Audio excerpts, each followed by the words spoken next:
Todd Clark, Clark Family Farms. You know what? Beautiful layout here, and I see chickens. Lots of chickens. But there's lots more than chickens here, and we'll get to that in a minute. You know what? As we get older, as we pay attention to what we're putting in our bodies. We pay attention to how people are raising the animals, and we pay attention to what the animals are getting fed before we eat them. This, as we talked about briefly before the camera went on, this is good for the land.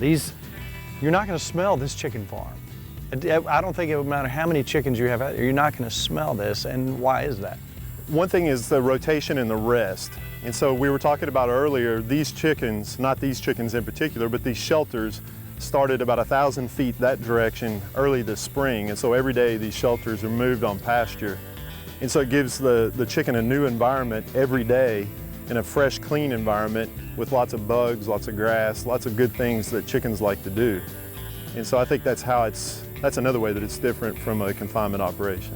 Most chickens don't get this kind of exercise. Most chickens don't get to pick in the grass. Most chickens don't get to eat the bugs and everything it takes. What is the difference in the end product that we should care about? I think these chickens taste better, and part of it's because of the exercise and the scratching and the pecking that they do on the ground.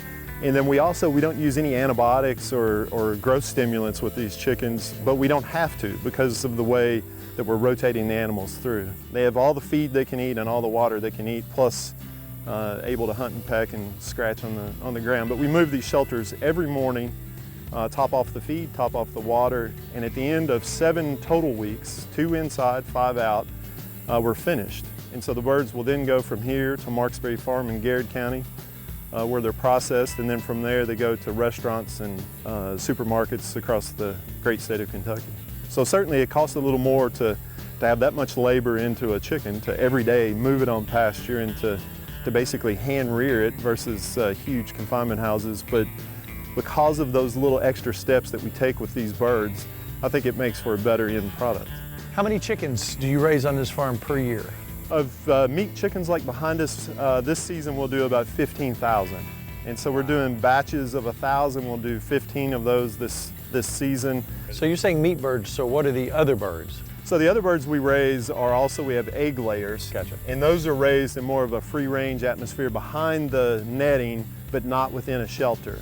We do the egg layers. The system's a lot like this. The egg house is moved about every 3 days. So how many eggs go out of here per year? Do you have any idea? Yeah, I do. We're currently at about 350 dozen a week. Wow. And so we've got a little over 900 egg layers, and that business is expanding, and so we hope to get to 2,000 or 3,000 egg layers within the next couple of years. Amazing. Now let's talk about this. You not only have chickens here, you have sheep and you have cattle. How does this, once these chickens are moved, obviously there's some signage here, some obvious signage that they've been here, but what does this do to the pasture after that, and then what do you bring in here afterwards? All the animals together, we're able to run actually a few more cattle than we could before, plus all of the other animals. So it's not a thing of, well, we're gonna run sheep, so now we can't run as many cattle as we did before. So there's kind of a symbiosis between all the different species, and my place will green up quicker, stay green longer, grow more grass. You know, I even like the fact that you said even your grain, you get local. You grab that chicken, everything in it is from Kentucky. That in itself is saying something right there. I think so. In this year, we switched our grain to non-GMO. So it's one more box that's ticked. It's a choice, and I'm glad to provide a choice to the consumer. And thank you so much for providing that direction. Thank you, Tim. We're going to come back and talk some more later about some of the other things you got going on. Excellent. Thanks, sir.